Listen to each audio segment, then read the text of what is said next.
حدیث بڑی عجیب ہے، ان الحسن والحسین، حسن اور حسین یہ نہیں کہا جنت کے سردار ہیں، جنت کے جوانوں کے سردار ہیں۔ ایک اور صورت میں خدا دو قسمیں کھاتا ہے، کہتا ہے والتین والزیتون وطور سینین وہذا البلد الامین، مجھے قسم ہے تین کی، مجھے قسم ہے زیتون کی، قرآنی مسلمانوں کے لیے پڑھ رہا ہوں، مجھے قسم ہے تین کی، تین مطلب سندھی میں زیتون بھی ہوا، عربی میں جو زیتون ہے انگلش میں اس کو اولیو بولتے ہیں، سندھی میں آج تک شاید اس کا نام ہے نہیں میرے خیال میں۔ وَالتِّينِ وَالزَّيْتُونِ، مجھے قسم ہے انجیر کی، مجھے قسم ہے زیتون کی۔ قسم کون کھا رہا ہے؟ اللہ۔ قسم کس کی کھا رہا ہے؟ انجیر کی، زیتون کی۔ آپ میرے پاس آئے اور کہا مولانا ہمیں 2 لاکھ قرضہ دیجئے، مولوی دیتا نہیں ہے، شاید کوئی آ جائے، کہا مولانا 2 لاکھ قرضہ دیجئے، ہم نے کہا گارنٹی کیا ہے واپس کرو گے؟ قسم کھاؤ۔ آپ نے کہا مولانا قسم ہے آلو کی، یہاں قسم ہے انجیر کی، میں دے دوں گا۔ آپ بھی ہنسے میں بھی ہنسوں گا، بھائی کی قسم کھا تو تگڑی قسم کھا، آلو کی قسم ہے، سبزیوں کی، پھلوں کی، پودوں کی کون قسمیں کھاتا ہے؟ جب تجھے ہنسی آ رہی ہے تو جس نے تجھے خلق کیا، جو اقل العاقلین ہے، سب سے بڑا عقل مند، وہ کہہ رہا ہے مجھے قسم ہے زیتون کی۔ اور پہلی بات خدا کو قسم کھانے کی ضرورت کیا ہے؟ مجال ہے کسی میں جو شک کرے اللہ کی بات پر، وہ کہہ دے تو ہو جائے۔ خالق کو کیا ضرورت پڑی قسم کھانے کی؟ مطلب جب وہ جس چیز کی قسم کھاتا ہے اس چیز کی اہمیت کو بیان کرتا ہے، کہ کبھی کہے اے میرے حبیب جن گلیوں میں تو گھومتا تھا ان گلیوں کی قسم ہے، کبھی کہے تیری زلفوں کی قسم ہے، مطلب نبی کی اہمیت کو بیان کیا جا رہا ہے۔ کبھی کہے ان گھوڑوں کے سموں کی قسم ہے، مسئلہ گھوڑے کا نہیں ہے، مسئلہ یہ ہے گھوڑے پہ سوار کون ہے، اہمیت کو بیان کیا جا رہا ہے۔ اب سوال یہ ہے کہ زیتون میں ایسا کیا ہے، انجیر میں ایسا کیا ہے کہ خدا قسم کھائے؟ کہہ دیتا قسم ہے مثلا مجھے قسم ہے سیب کی، پھل تو پودے بھی بہت زیادہ ہیں، لیکن انجیر کی قسم کھا رہا ہے، زیتون کی قسم کھا رہا ہے۔ میرے چھٹے امام سے پوچھا مولا زیتون میں ایسا کیا ہے، انجیر میں ایسا کیا ہے؟ امام فرماتے ہیں زیتون سے مراد زیتون نہیں ہے، انجیر سے مراد انجیر نہیں ہے۔ خدا کوڈ ورڈ میں باتیں کرتا ہے کہ مولا بتائیے تو صحیح کیا ہے، کہ انجیر سے مراد حسن ہے، زیتون سے مراد حسین ہے۔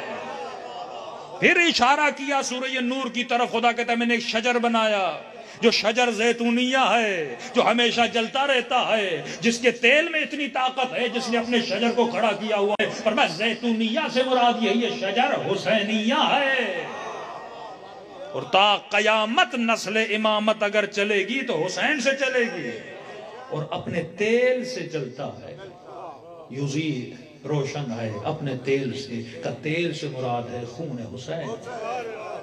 تا قیامت اگر امامت بڑھے گی تو خون حسین سے بڑھے گی نا، مجلس عزا سے بڑھے گی نا۔ یعنی 5 منٹ کے لیے تصور کیجئے شیعت سے کربلا کو لے لیا جائے، کچھ نہیں بچتا شیعت کے پاس۔ یہ جتنی شیعت بڑی اسی جھولے سے نا، اسی علم سے نا، اسی تعزیے سے نا، اس کا ربط کہاں ہے؟ کربلا پر ربط ہے نا۔ فرمایا یہ شجر زیتونیہ ہے، لیکن نقطہ جو میں بیان کرنا چاہ رہا ہوں، فرمایا زیتون کی قسم ہے، انجیر کی قسم ہے۔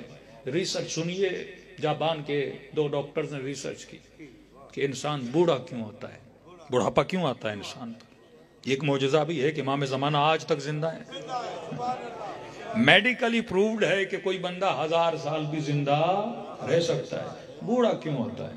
کہتے ہیں انسان کی باڈی میں ایک مادہ نکلتا ہے جسے جوانی کا مادہ بولا جاتا ہے، 30 سال کے بعد وہ مادہ کم ہونا شروع ہو جاتا ہے، 35-36 سال کے بعد وہ بننا بند ہو جاتا ہے، اور جب بننا بند ہو جاتا ہے تو آہستہ آہستہ بال سفید ہونا شروع ہو جاتے ہیں۔ گھٹنوں کی تکلیف شروع ہو جاتی ہے، بدن پوسیدہ ہونا شروع ہو جاتا ہے، یہاں تک کہ 60-70 سال کے بعد انسان بالکل ختم ہو جاتا ہے۔ ریسرچ کیا کی؟ کہا وہ مادہ جو آٹومیٹیکلی باڈی میں بنتا ہے ہم باہر کی دنیا میں تلاش کریں، کن پودوں میں، کن پھلوں میں، کن سبزیوں میں پایا جاتا ہے۔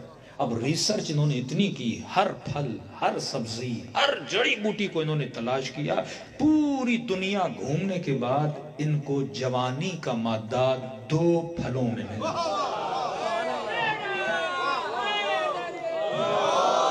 معجزہ دیکھیے قرآن کا، کتنے پھلوں میں ملا؟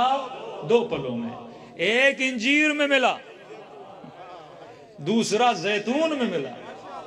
اب انہوں نے سوچا کہ انجیر کتنے کھائے؟ دن میں 100 کھائے، زیتون کتنے کھائے؟ دن میں 200 کھائے۔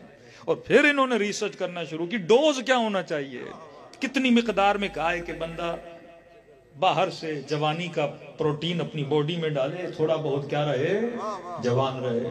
تو ریسرچ کا نتیجہ یہ نکلا کہ اگر ڈیلی 1 انجیر کھائے، 7 زیتون کھائے، یہ ڈوز ہے۔ آپ بھی اگر جوان رہنا چاہتے ہیں 1 انجیر 7 زیتون کھائے۔ ریسرچ انہوں نے چھاپ دی۔ مصر میں قرآنک اسٹڈی کرنے والا ایک پروفیسر تھا، اس نے ریسرچ پڑھی، پڑھنے کے بعد ان کو خط لکھا کہ تو اتنی محنت کے بعد اس نتیجے پہ پہنچا ہے۔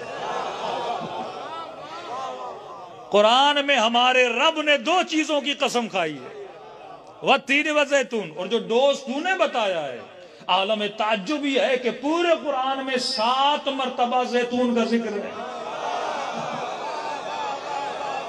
1 مرتبہ انجیر کا ذکر ہے، یعنی اللہ نے ذکر بھی کیا اور ڈوز بھی بتا دیا۔ لیکن جس نقطے پہ میں لانا چاہتا ہوں، یہ تو جاپانی اور مصریوں کی تحقیق ہے۔ اب میں بھی پڑھ رہا تھا تو اللہ نے ذہن میں ایک بات ڈالی، نبی کی حدیث آ گئی، ان الحسن والحسین سیدہ شباب اہل الجنہ۔ حسن و حسین یہ نہیں کہا جنت کے سردار ہیں، جنت کے جوانوں کے سردار ہیں، مطلب جو ان کو مانے گا وہ جنت میں جوان ہوگا، اور جن پھلوں کی نسبت ان کے ساتھ دنیا میں کھائے گا تو یہاں جوان رہے گا۔